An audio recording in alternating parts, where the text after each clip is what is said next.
तो फिल्म की शुरुआत लुवाक से होती है, जो इस टाइम पानी के अंदर ट्री ऑफ सोल्स के पास बैठा हुआ है। वो यहाँ पे अपनी आंखें बंद करता है और ट्री ऑफ सोल्स की मदद से अपने मरे हुए भाई की सोल के साथ जुड़ जाता है। ये दोनों भाई मिलकर यहाँ पर खेलने लग जाते हैं और अचानक से लुआक के भाई को एहसास होता है कि वो असल दुनिया में नहीं खेल रहा। लुआक को जब एहसास होता है कि उसके भाई को सच्चाई पता चल गई है, तो वो उसे कहता है कि ये सब मेरी गलती है, मैं स्पाइडर को बचाते बचाते तुम्हें बचा ना पाया। ये बात सुनकर लुआक का भाई उदास हो जाता है, लेकिन फिर अपने भाई से कहता है कि तुम्हें उदास नहीं होना चाहिए, स्पाइडर को बचा के तुमने ज्यादा अच्छा काम किया है। हम तो ट्री ऑफ सोल्स की मदद से मिल सकते हैं, माफ कर सकते हैं, मगर स्पाइडर इंसान है, अगर वो मर जाता तो तुम उससे कभी बात ना कर पाते। यहाँ पर हमें एहसास होता है कि अवतार की ये जो दुनिया है पेंडोरा, इस दुनिया के अंदर हर चीज आपस में बहुत ज्यादा कनेक्टेड है। जो भी अवतार मरता है वो यहीं की मिट्टी और पानी का हिस्सा बन जाता है और कभी इनसे दूर नहीं जाता। फिर अब सीन कट होता है और अब हम जेक को देखते हैं। जेक अपने कबीले का लीडर है और इस टाइम समुद्र की गहराई में जाकर तबाह हुई इंसानों की शिप के अंदर से बहुत सारे गन्स और एक्सप्लोजिव्स निकाल रहा है। जेक को पता है कि दुश्मन दोबारा हमला जरूर करेंगे और इनके पास जो हथियार हैं वो इतने एडवांस नहीं जो इंसानों जैसे चालाक क्रिएचर्स का भी मुकाबला कर सके। इन्हें इंसानों से लड़ने के लिए इंसानों जैसे ही हथियार चाहिए थे। ये हथियार लेकर जैसे ही वो कबीले में वापस आता है तो कबीले के लोग उस पर नाराज हो जाते हैं। कबीले के लोगों को लगता है कि ये हथियार बस अवतार को ही नुकसान पहुंचा सकते हैं। तब नेत्री कबीले के लोगों को समझाती है कि नहीं, ये हथियार हमारे कबीले की हिफाजत भी कर सकते हैं और हमारे लोगों को जंग के लिए तैयार भी कर सकते हैं। नेत्री अब इन्हीं एक्सप्लोसिव्स का इस्तेमाल करते हुए अपने कुछ नए तीर बनाते हैं, यानी इंसानों से भी एडवांस हथियार बना लेते हैं। दूसरी तरफ अब हम इंसानी बेस पर माइल्स को देखते हैं, जो एक नया प्लान बना रहा है। वो चाहता है कि अवतार की दुनिया यानी पेंडोरा के ऐसे इलाकों की तरफ जाया जाए जहाँ पर अभी तक ये लोग नहीं गए और वहाँ पर फायर क्लैन के लोग रहते हैं। माइल्स को लगता है कि फायर क्लैन से दोस्ती कर कर वो लोग जेक के पूरी फैमिली को जल्द ही मार सकते हैं और जल्द ही जेक के क्लैन पर अपना कब्जा भी बना सकते हैं। दिखाया जाता है कि इंसानी फौजी सैटेलाइट्स की मदद से स्पाइडर को ढूंढने की कोशिश कर रहे हैं जेक के क्लैन में। उन्हें लगता है कि स्पाइडर इंसान है और जेक को पकड़ने में वो उनकी मदद कर सकता है, जबकि यहाँ पर स्पाइडर के तो एहसास सारे पेंडोरा को बचाने के लिए हैं। स्पाइडर को आजकल एक अजीब सा डर भी महसूस होने लगा है। उसका ऑक्सीजन टैंक खत्म हो रहा है। उसे डर है कि अगर वो मर गया तो वो बाकी अवतार्स की तरह पेंडोरा का हिस्सा नहीं बन पाएगा और उसकी सोल पेंडोरा में जिंदा नहीं रहेगी। इसी दौरान हमें दिखाया जाता है कि बड़े बड़े एयर बैलून्स के अंदर एयर क्लैन के लोग यहाँ पर आते हैं। एयर क्लैन के लोग ऐसे ही अपने बड़े बड़े बैलून्स में पूरे पेंडोरा के ऊपर घूमते हैं और खाने पीने के लिए दूसरे क्लैन से ट्रेडिंग करते हैं। आज जब ये लोग जैक के क्लैन के पास आते हैं तो जैक उनसे एक डील कर लेता है कि एयर क्लैन के लोग स्पाइडर को अपने साथ रख लें। यहाँ पर रहते हुए स्पाइडर को सांस लेने में काफी मुश्किल रहती थी, पर एयर क्लैन के साथ जब वो हवा में रहेगा तो उसके जिंदा रहने के चांसेस बढ़ जाएंगे। हालांकि स्पाइडर इस फैसले से खुश नहीं था, पर वो कुछ कर भी नहीं सकता था। अपने बचे कुचे ऑक्सीजन मास्क देकर वो एयरप्लेन के लोगों के साथ निकल जाता है। दूसरी तरफ हमें इंसानी बेस पर दिखाया गया कि सैटेलाइट की मदद से अभी भी इंसान इन लोगों पर नजर रख रहे थे और उन्होंने देखा कि एयरप्लेन के लोगों के पास इस टाइम स्पाइडर है और माइल्स इस टाइम स्पाइडर को यानी अपने बेटे को देखकर बहुत ज्यादा खुश हो जाता है। इससे पहले कि यहाँ पर इंसान कुछ कर पाते, हम देखते हैं कि आसमान में भयानक मॉन्स्टर्स के ऊपर उड़ते हुए कुछ अवतार एयर क्लैन के ऊपर हमला कर देते हैं। असल में ये फायर क्लैन के लोग थे जो कभी भी किसी क्लैन के साथ दोस्ती नहीं रखते थे। इनकी दुश्मनी हमेशा सबके साथ थी। वारंग जो उनके लीडर है देखने में ही बहुत जालिम और भयानक लग रही है। वो यहाँ आते ही सारी एयर क्लैन पर हमला करना शुरू कर देती है और जैसे ही वाटर क्लैन के लोगों इन्हीं जैक और नेत्री को ये बात पता चलती है तो एयर क्लैन की मदद करने के लिए वो भी यहाँ आ जाते हैं और गन्स लेकर फायर क्लैन के लोगों को मारना शुरू कर देते हैं। जेक के बाकी बच्चे एयर क्लैन के लोगों को बचाने की कोशिशों में लग जाते हैं और ऊपर एक भयानक जंग चल जाती है। यहाँ जैक जब एक फायर अवतार को मारने की कोशिश करता है तो उसकी गोली गलती से एयर क्लैन के बैलून में लग जाती है और बैलून फट जाता है। इससे पहले कि वो आग में मर जाता, वो भागकर नीचे की तरफ जंप कर लेता है। वो बैलून भी अब जलकर नीचे गिर चुका था। सभी लोग तो नीचे आ गए थे, लेकिन अब एक और मसला हो गया था। स्पाइडर के सभी मांस उस बैलून के अंदर रह गए थे जो जल गया था। ये लोग स्पाइडर के मांस को लाने का फैसला करते हैं वहीं पर जाकर जहां अभी भी लड़ाई हो रही है। फायर क्लैन के लोग दूसरे लोगों को लूट रहे हैं और वारन एयर क्लैन के लोगों के बाल पकड़ पकड़ कर उनके बालों के जरिए उनको मेंटली टॉर्चर कर रही है। एयर क्लैन के लोगों को बचाने के लिए पीछे से जैक की फैमिली दोबारा गन्स चलाती है और बहुत से फायर क्लैन के लोगों को मार देती है और यहाँ से फिर ये लोग छुप कर भाग जाते हैं। वारन जब अपने मरे हुए लोगों को देखती है तो वो हैरान रह जाती है क्योंकि उनके ऊपर कोई तीर नहीं था। उसने जब उनकी बॉडी के अंदर गोलियां देखी तो वो इन गोलियों से काफी इम्प्रेस हुई। अब उसे भी इसी तरह के हथियार चाहिए थे, इसीलिए वो वाटर क्लैन के लोगों के पीछे पड़ जाती है। यहाँ दिखाया जाता है कि जैक भी अपने बच्चों को बचाने के लिए दोबारा जंग वाली जगह पर आया था, लेकिन यहाँ पर उसके बच्चे नहीं थे। इतने में ही कोई पीछे से उसके ऊपर हमला कर देता है और हम देखते हैं कि ये इंसानों का लीडर माइल्स है। वो यहाँ पर अकेले ही स्पाइडर को लेने के लिए आया था। तो यहाँ की हालत देखकर वो पहले जैक से सवाल करता है कि ये सब किसने किया। वो बता देते हैं कि ये सब फायर क्लैन के लोगों ने किया है, लेकिन इससे पहले तुम मुझसे और बात करो, मुझे तुम्हारी मदद चाहिए। तुम्हारे स्पाइडर के मास्क यही कहीं गुम हो गए हैं और जल्द ही अगर हमने उस तक मास्क ना पहुंचाए तो वो मर जाएगा। इस टाइम माइल्स जैक की मदद करने को मान जाता है, जबकि दूसरी तरफ हमें स्पाइडर को दिखाया जाता है जिसकी हालत बहुत ज्यादा खराब हो चुकी है क्योंकि उसके मास्क में ऑक्सीजन खत्म हो गया है। लोहा उसे उठाते हुए यहाँ से भगाने की कोशिश करता है पर फायदा नहीं था। लोहा की बहन को एकदम से अजीबोगरीब वियन आते हैं और वो लोहा को स्पाइडर को नीचे रखने को कहती है।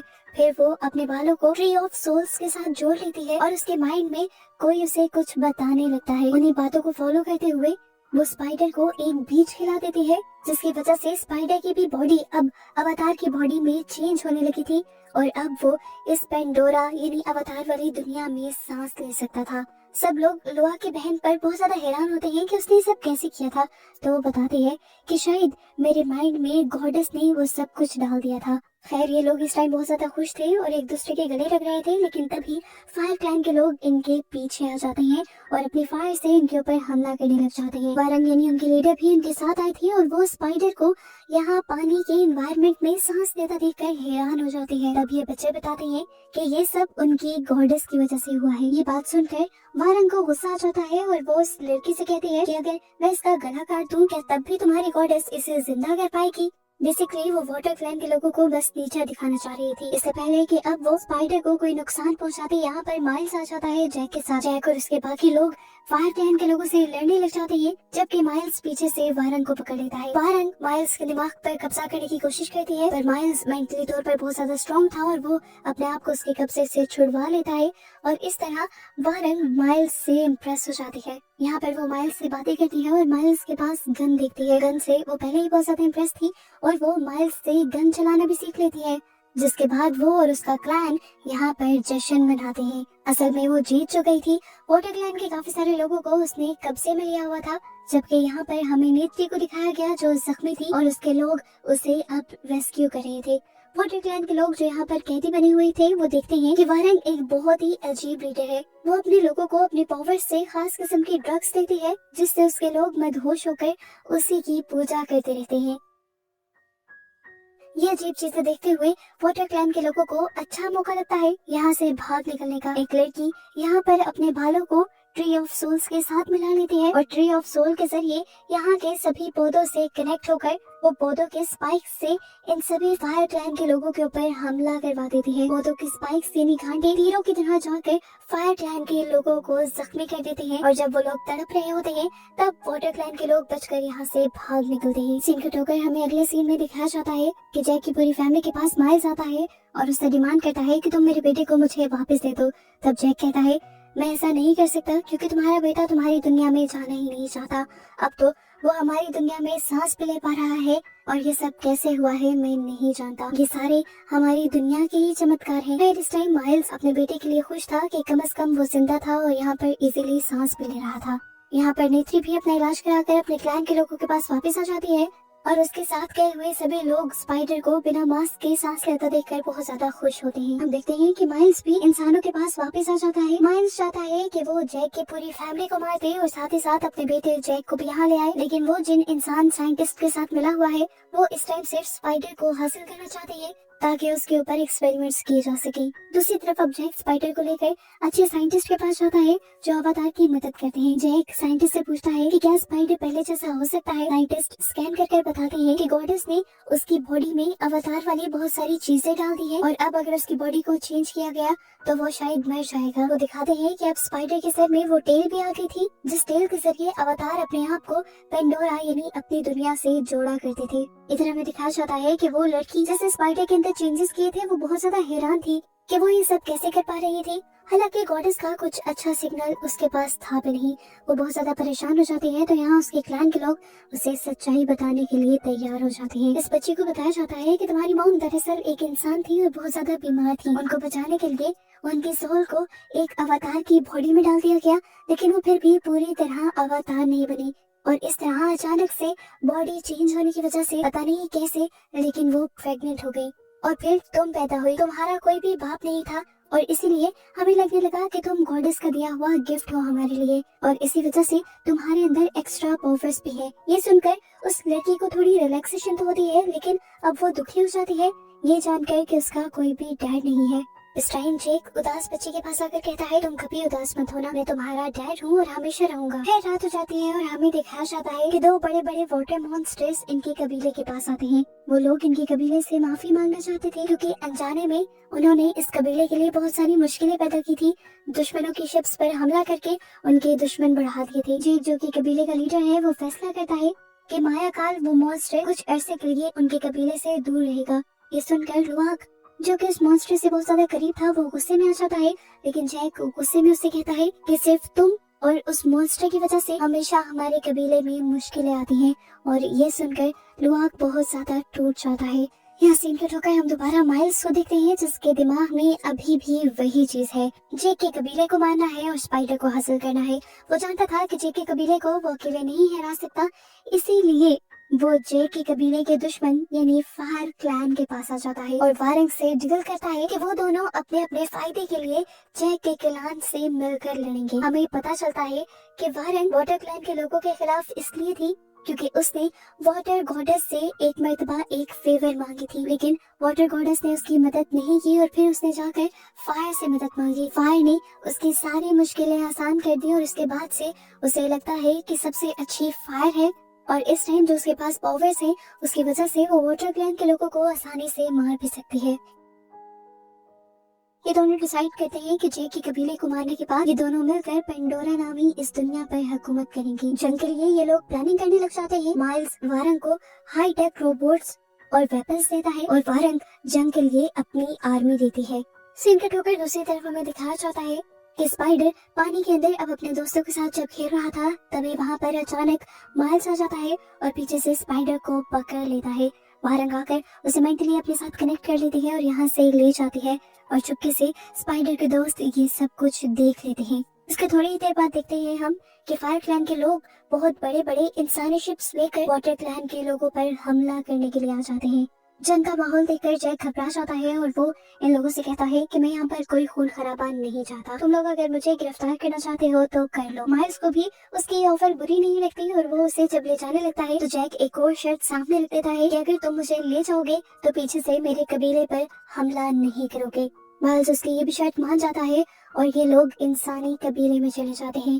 ये लोग वहाँ पर जैक को किसी ट्रॉफी की तरह लेकर जा रहे थे और बहुत सारे इंसान उसकी पिक्चर्स ले रहे थे। वारंग भी उनके साथ इंसानी कबीले के अंदर आई थी और डैनी उसे देखकर बिल्कुल खुश नहीं थी। वो माइल्स से कहते हैं कि तुम वारंग को यहाँ क्यों लेकर आए हो, तो माइल्स उससे कहता है कि आज अगर हमारे पास स्पाइडर और जैक है तो ये सब वारंग की वजह से ही हुआ है। कुछ देर बाद दिखाया जाता है कि इंसानों ने स्पाइडर के ऊपर एक्सपेरिमेंट शुरू कर दिए थे ये जानने के लिए कि वो पेंडोरा पर सांस कैसे ले रहा था। दूसरी तरफ पेंडोरा में हम लुआक को देखते हैं जो अपने फ्रेंड वाटर मॉन्स्टर माया खान को पानी में ढूंढ रहा है अपनी दुनिया को और अपने कबीले को बचाने के लिए, लेकिन पानी में ही उसके ऊपर बहुत सी खूंखार मछलियां हमला कर देती है।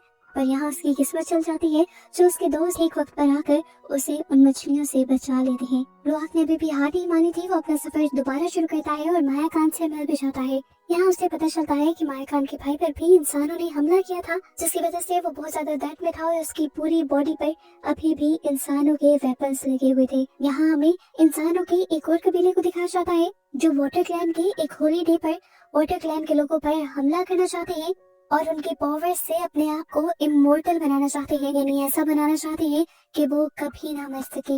लेकिन यहाँ पर एक साइंटिस्ट को ये सब गलत लगता है। वो कहता है कि हम ऐसा नहीं कर सकते। वो बताती है कि वाटर क्लैन के लोग पेंडोरा की एक ऐसी क्रिएचर है जो बहुत ज्यादा ज़हीन है, अपने लिए लड़ सकती है, यहाँ तक कि कम्युनिकेट भी कर सकती है, और हमें उन्हें तबाह नहीं करना चाहिए, वो भी सिर्फ अपने मकसद के लिए। दूसरी तरफ अब हमें नेत्री को दिखाया जाता है जो जैक और स्पाइडर को बचाने के लिए इंसानों की बेस के बाहर आ चुकी है, और दूसरी तरफ स्पाइडर भी अपने आप को एक्सपेरिमेंट रूप से बचाते हुए बाहर निकल आया है। सीसीटीवी में गार्ड्स उसे देख भी लेते हैं, लेकिन उस पर अटैक नहीं करते, क्योंकि साइंटिस्ट ने उस पर अटैक करने से मना कर दिया था, क्योंकि स्पाइडर पर काफी सारे एक्सपेरिमेंट्स होना बाकी थे। इतने में हम देखते हैं कि नेत्री ने जैक को भी बचा लिया था, और अब वो जैक और स्पाइडर को लेकर अपने क्लैन में वापस आ जाती है। और यहाँ पर जैक नेत्री से कहता है कि तुम सही कहती थी, इंसान स्पाइडर को एक्सपेरिमेंट कर कर कर उसकी जिंदगी आजाद कर देंगे और हमें उसे मार ही देना चाहिए था। वो कहता है अब भी देर नहीं हुई, मैं स्पाइडर को मार दूंगा और उसे उस जुल्म से आजाद कर दूंगा, क्योंकि इंसानों ने तो तब तक पास नहीं आना जब तक वो ये ना जान ले कि इंसान पेंडोरा पर सांस किस तरह ले सकते हैं। और एक मर्तबा उन्हें ये राज पता चल गया तो इंसान बस हम सब लोगों को मार कर खुद पेंडोरा पर बस जाएंगे, और जिस तरह उन्होंने अर्थ को खराब किया है इसी तरह पेंडोरा को भी बर्बाद कर देंगे। अब जैक ने जैसे ही स्पाइडर को मारने की कोशिश की तो वो मार नहीं पाया, क्योंकि उसके सीने में एक बाप का दिल धड़क रहा था। उस स्पाइडर को अपने बच्चों की तरह पाला था। खैर इस टाइम पे अभी भी इन्हें एक बहुत बड़ा खतरा था। वो जानते थे कि इंसान कभी भी स्पाइडर को लिखने के लिए यहाँ पर आ जाएंगे। इंसानों से वो अकेले लड़ नहीं सकते थे, इसलिए जैक मदद मांगने के लिए एयर क्लैन के पास जाता है और उन्हें बताता है कि इंसान उनकी इस दुनिया पर यानी पेंडोरा पर हमला करके इस पर कब्जा करना चाहते हैं, और पेंडोरा को बचाने के लिए उनको मिलकर लड़ना होगा। इसलिए एयर क्लैन के लोग भी मान जाते हैं। एयर क्लैन के लोगों के मानने के बावजूद भी जैक को लग रहा था कि वो इंसानों से नहीं जीत पाएंगे, इसीलिए जैक अब पेंडोरा पर मौजूद सभी मॉन्स्टर्स से भी मदद लेने का फैसला करता है। पर मॉन्स्टर्स इस टाइम कोई जंग नहीं चाहते थे, वो जंग लड़ने के लिए इनकार कर देते हैं। लेकिन तभी यहाँ पर माया खान आ जाता है अपने भाई को लेकर, जिसके ऊपर इंसानों ने हमला किया था। वो अपने मॉन्स्टर्स को समझाता है कि अगर हमने इनका साथ ना दिया और इंसानों को खत्म ना किया तो इंसान हमें ही मार डालेंगे, और इस तरह मॉन्स्टर्स भी इस जंग का हिस्सा बन जाते हैं। दिखाया जाता है कि कुछ ही देर में इंसान अपने बड़े बड़े शिप्स लेकर और अपनी एयरक्राफ्ट्स लेकर इस दुनिया पर हमला करने के लिए आ जाते हैं। पानी में वो तेजी से अवतार्स की तरफ बढ़ रहे थे और उन पर हमला कर रहे थे। ऊपर एयरक्राफ्ट वाले इंसानों से एयरप्लेन के लोग लड़ने लग गए थे, लेकिन फिर भी इंसान भारी पड़ रहे थे अपने वेपन्स की वजह से। ये देखते हुए ये माहौल बहुत ज्यादा खराब हो जाता है और तभी इनकी मदद करने को पहुंच जाते हैं वही मॉन्स्टर्स, जो आकर इंसानों की बड़ी बड़ी शिप्स को पानी में डुबाने लग जाते हैं। कुछ देर के लिए लगता तो है कि अवतार जीत जाएंगे, लेकिन यहाँ पर माइल्स गद्दारी कर जाता है और फायर क्लैन के लोगों को इन सब में शामिल कर लेता है। अब फायर क्लैन के लोग भी एयर और वाटर क्लैन के लोगों से लड़ रहे थे और इसी वजह से सिचुएशन और ज्यादा खराब हो गई थी। यहाँ दिखाया जाता है कैरी, जिसने पहले भी गॉडेस मदर ईवा से मदद मांगी थी, वो दोबारा गॉडेस से मदद मांगने के लिए पानी के अंदर चली जाती है और स्पाइडर भी उसके पीछे जाता है। पानी के नीचे ये लोग सबसे पहले अपने आप को ट्री ऑफ सोल्स से कनेक्ट कर देते हैं और फिर गॉडेस से बात करने की कोशिश करते हैं, और यहाँ पे हमें पहली झलक गॉडेस की दिखाई जाती है। ऊपर दिखाया गया कि जंग करते हुए सभी लोगों का बहुत ज्यादा बुरा हाल हो रहा था। नेत्री यहाँ पर एक औरत को देखती है जो प्रेग्नेंट थी और उसके पास नेत्री की मदद से एक बेटी पैदा होती है, जिसके बाद वो अवतार मर जाती है और जाने से पहले नेत्री से कहकर जाती है कि तुम मेरी बेटी का ख्याल रखना। इतने में हमें दिखाया जाता है कि माइल्स और उसके पूरे ग्रुप की नजर नेत्री पर पड़ जाती है और वो नेत्री को काबू में ले लेते हैं। नेत्री को बचाने के लिए यहाँ पर स्पाइडर एंट्री करता है और कहता है, मैं जानता हूँ तुम्हें मेरी जरूरत है, मुझे ले लो, लेकिन एक शर्त पर कि तुम नेत्री को छोड़ दोगे। अनकीनी बातों के दौरान स्पाइडर धोखे से इन लोगों पर हमला कर देता है और यहाँ पर इन लोगों के दरमियान में लड़ाई शुरू हो जाती है। जैक भी इन लोगों से लड़ने के लिए अपने ड्रैगन पे बैठा हुआ यहाँ आ जाता है और इनकी लड़ाई काफी इंटेंस हो जाती है, और ऐसे ही लड़ते लड़ते एकदम से स्पाइडर नीचे आग की तरफ गिरने वाला होता है। स्पाइडर को नीचे गिरता देखकर जैक के साथ साथ माइल्स भी तड़प गया था, क्योंकि स्पाइडर का असली बाप माइल्स ही था, जबकि जैक ने स्पाइडर को पाला था। ये दोनों मिलकर उसे बचा लेते हैं और तभी माइल्स के इर्द गिर्द सारे अवतार इकट्ठे हो जाते हैं। नेत्री माइल्स को मारना चाहती थी, क्योंकि माइल्स एक अवतार होकर अवतारों से ही गद्दारी कर रहा था और इंसानों के साथ मिला हुआ था। इस टाइम माइल्स को भी अपनी गलती का एहसास था, इसीलिए किसी के भी मारने से पहले वो खुद ही आग में छलांग लगा देता है और अपनी जान दे देता है। यहाँ पर हम देखते हैं कि सभी मॉन्स्टर भी इंसानों के ऊपर हमला कर करके उन्हें खा जाते हैं और बची कुची फौजें यहाँ से भाग जाते हैं, और इस तरह अवतार अपने पेंडोरा को, अपनी दुनिया को बचाने में कामयाब हो जाते हैं। फाइनली अब ये लोग अपनी इस पेंडोरा दुनिया में आसानी से खुलकर जी सकते थे। मूवी के पोस्ट क्रेडिट सीन में हमें दिखाया जाता है कि स्पाइडर सभी अवतार्स के साथ मिलकर मूवी के स्टार्ट में दिखाए जाने वाले ट्री ऑफ सोल के साथ कनेक्टेड है, और इसी ट्री ऑफ सोल्स के जरिए वो अपनी मरी हुई फैमिली से, अपनी मरी हुई मॉम से और बाकी सभी अवतार्स से मिल रहा है। ये लोग यहाँ पर एक साथ बहुत ज्यादा खुश हैं, और बस ऐसे ही इन सबको दिखाते हुए ये मूवी यहाँ पर